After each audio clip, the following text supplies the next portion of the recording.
Lauren Schuler. Good morning. Thank you all for being here today. I'm thrilled to be part of this again this year. As Chuck mentioned, I'm now a supervisory special agent down in FBI headquarters in the InfraGard unit, and I'm here to introduce Section Chief in the Cyber Division, Peter Trahon, who's going to make some opening remarks from the FBI. Thank you. Thank you, Lauren, and thank you, Chuck. Good morning. On behalf of the FBI, welcome to the 2013 InfraGard National EMP SIG session. Executive Assistant Director Rick McFeely wanted me to express his regret in not being able to be here and join you this morning. But as an individual that helped launch the San Francisco InfraGard chapter some 15 years ago, it's an honor and a privilege to be here in his place.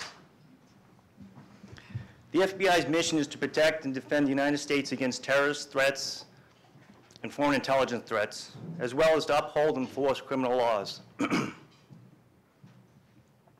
we certainly cannot do that without our public and private partners. With over 84 member alliances and 20,000 active members, InfraGard is considered one of the most successful public-private partnerships in the federal government. InfraGard brings representatives from the private and public sectors to help protect our nation's critical infrastructures. The program is managed by the FBI Cyber Division, and each FBI field office has at least one InfraGard chapter.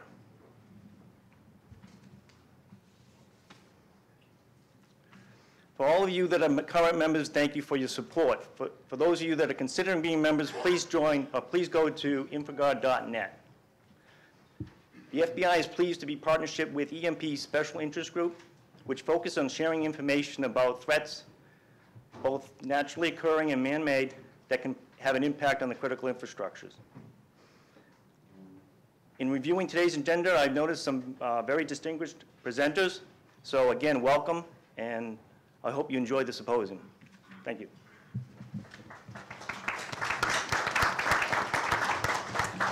Thank you very much. We really appreciate the support of InfraGard National's board and all the chapters around the country, and especially the FBI for their support of the program nationwide as well.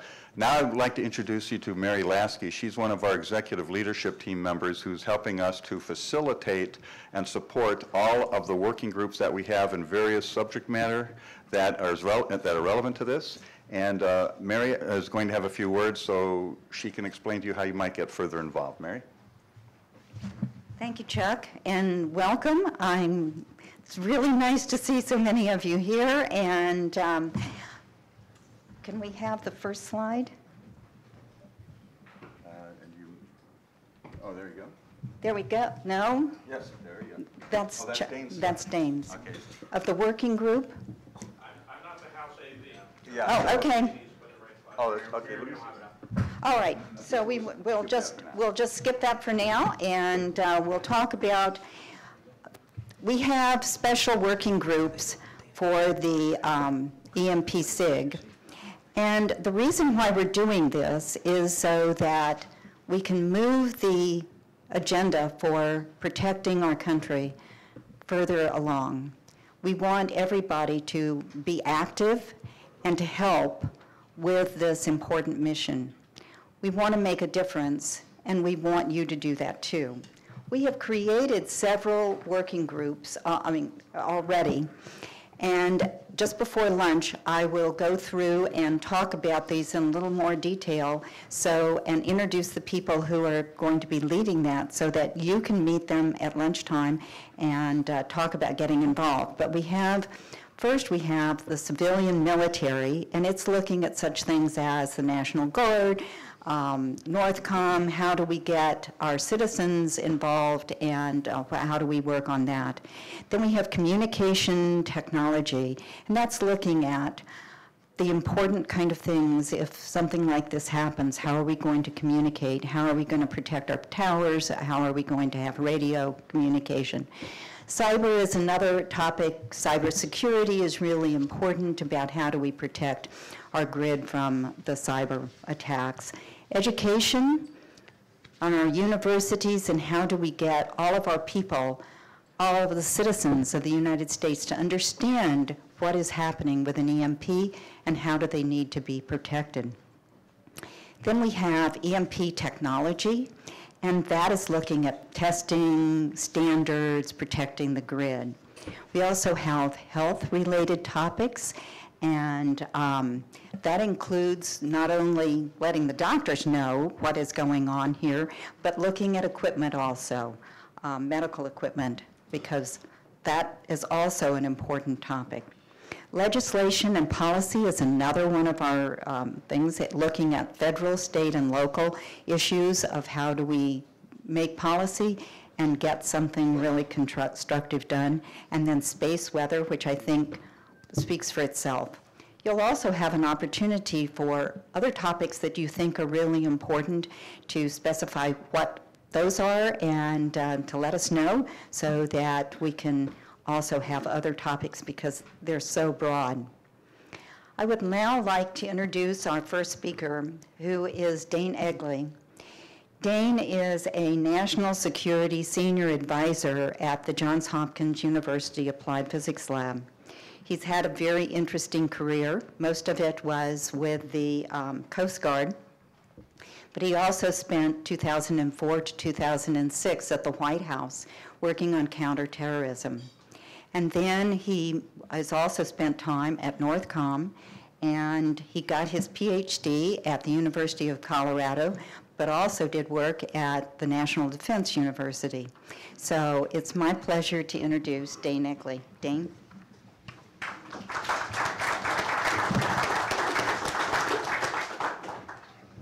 Thank you, Mary, and good morning, everybody.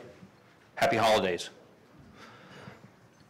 It's a pleasure to be with you this morning. Thank you for InfraGard providing the leadership to allow us to convene, and others as well. Today I want to talk to you about an issue that is central to this conference.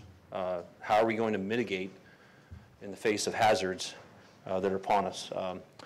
We have a word up here, operationalizing, and that's really the theme of what I want to cast a general context for this conference, and that is how do we implement, how do we operationalize, how do we quantify the impact of what we're doing.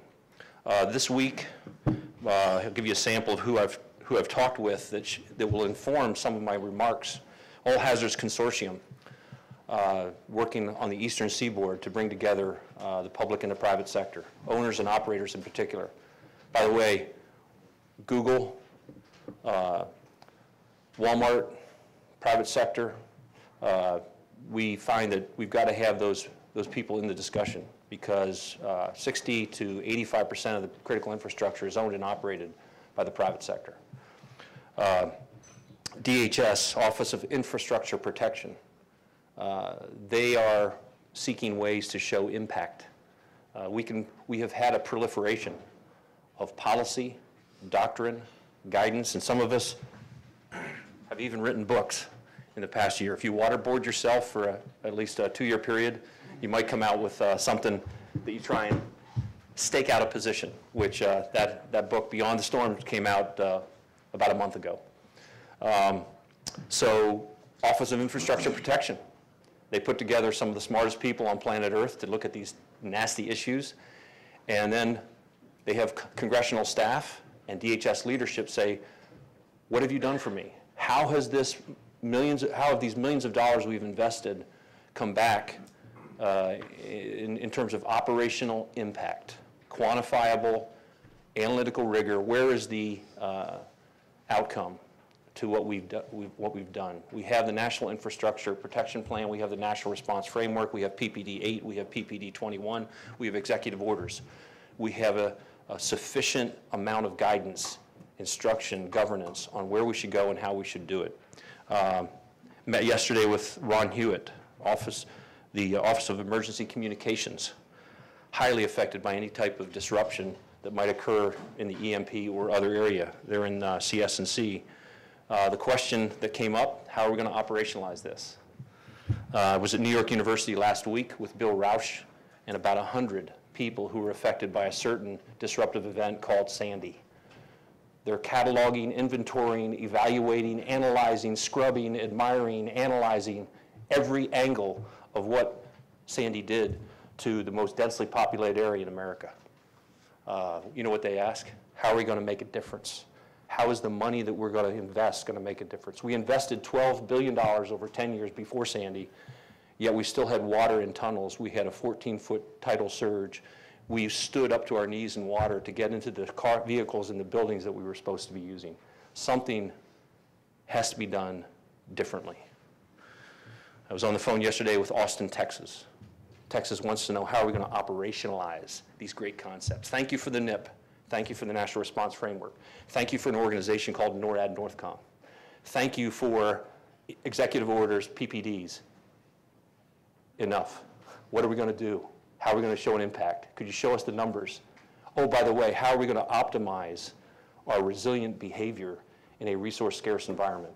We can no longer continue to have a TSA-like response, where because people fly planes into buildings, we then form organizations where we look for knitting needles, box cutters, and fingernail clippers with an illusion of security.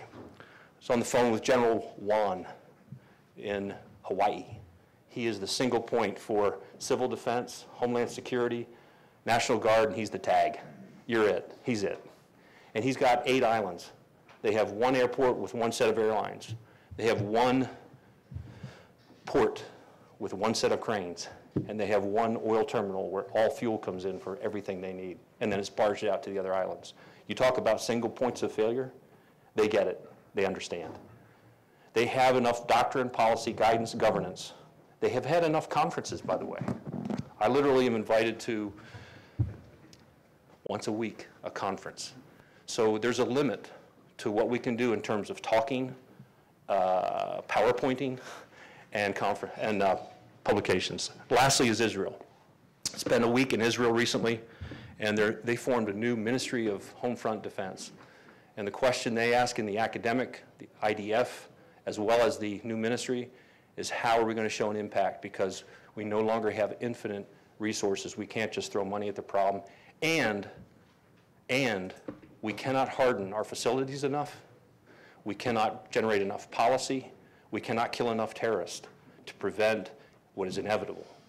If you're a reader, you have read 2007 Talib, Black Swan, Impact of the Highly Improbable. No, it's not improbable. It's highly likely. What we're facing here, Steve Flynn wrote about it 10 years ago, Age of the Unthinkable, Ramo. It's not unthinkable. It's thinkable. 2012, Zoli wrote Resilience, Why Things Bounce Back. No, they're not bouncing back.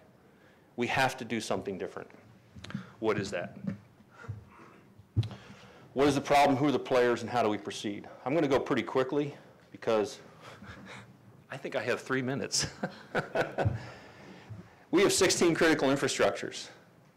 If an EMP occurs or a disruption to GPS or any one of the other ubiquitous services that we depend upon, it will affect this in a chaotic and oftentimes interdependent cascading way.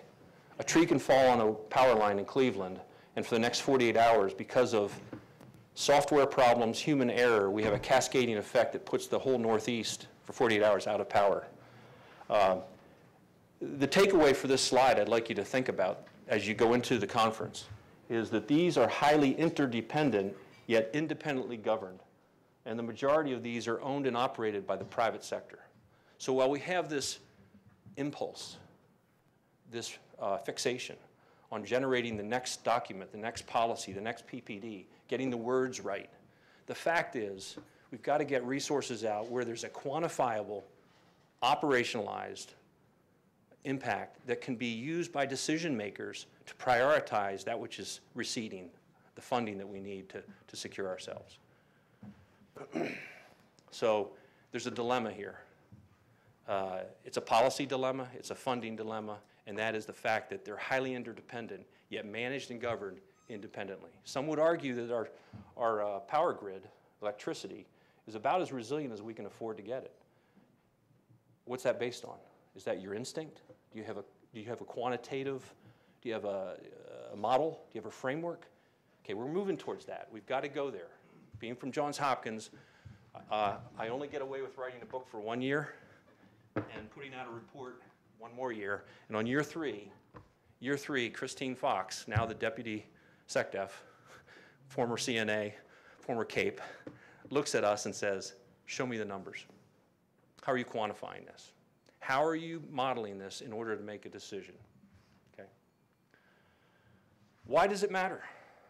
To this audience, I don't need to dwell on this slide very long. You live this, you know this. But there are some things in there that I had to reconcile. I didn't know we had 85,000 dams.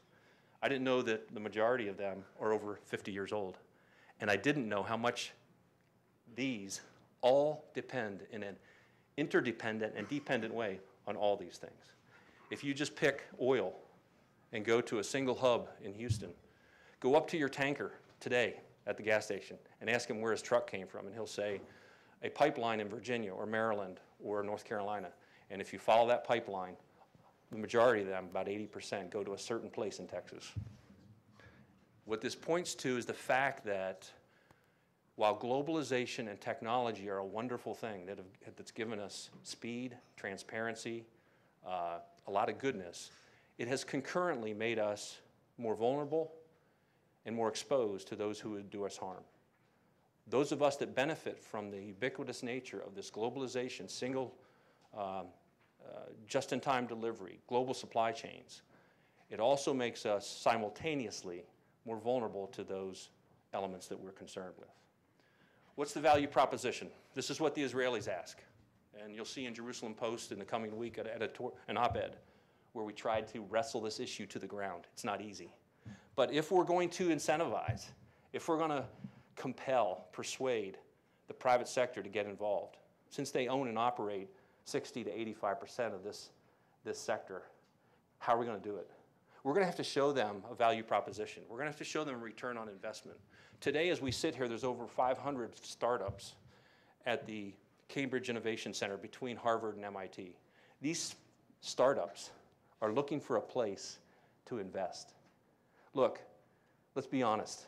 Geico no longer does mortgage insurance. Why? Because during Hurricane Andrew, they got their head handed to them. They bailed out. They do automobiles, they do motorcycles, but Geico does not do that because there is not a profit to be made. They have to deal in terms of profits. It is not like my career, 33 years in the military, where we didn't have a profit margin. I could sometimes hide behind policy, doctrine, governance, guidance, and command and control. But when you go to owners and operators, this is their lifeblood. If you do not have a value proposition in the resilience trade space, it's going to be a short conversation. Okay, so here's what I would contend today. And I'm going to stop here, as a matter of fact, maybe jump to my last slide so I can get you back on time. Disruptive events are inevitable. They're coming in greater numbers and greater intensity. Sandy was it a one-off? Was Katrina an outlier? Were the Philippines an exception? Are these active shooters domestically just kind of an anomaly? No. Talk to David Shedd at DIA. Talk to Michael Hayden. Talk to people who have devoted their entire life to this. Other people that are here today, and they'll tell you this is not a one-off. This is a pattern. No one government agency, no one military organization, no one private sector can deal with this. No one public-private partnership. It's going to take all hands on deck. But we've got to understand, how do we optimize in a resource-scarce environment? The interdependencies and cascading effects can trigger disruptions anywhere in the world.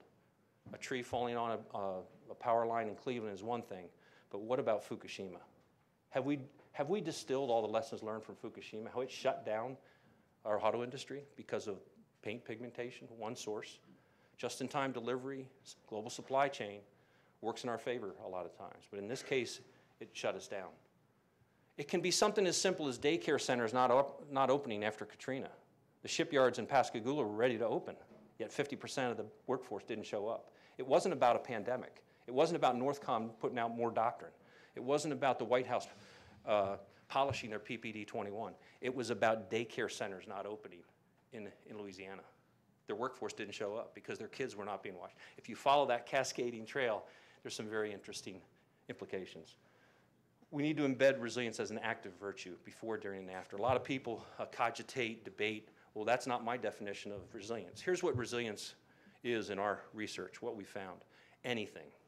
you do, before, during, or after an inevitable event, to make yourself better in the recovery or simply to withstand what's going to happen in the future. It can be very broad and very open. That's where we have to go, in our opinion. We have to show the economic return on investment.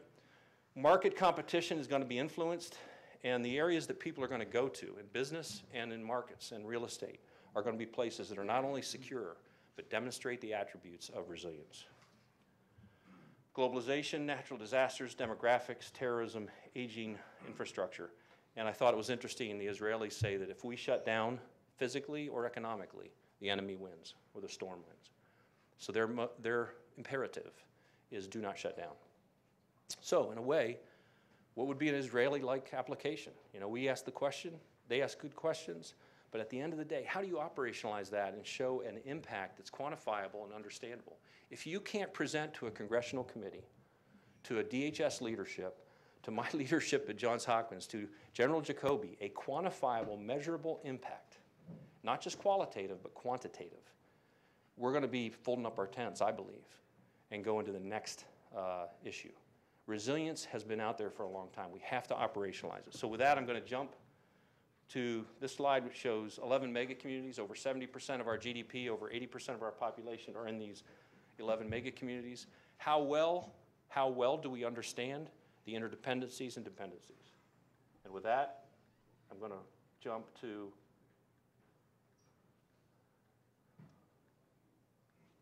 well, there we go. Okay, my last slide.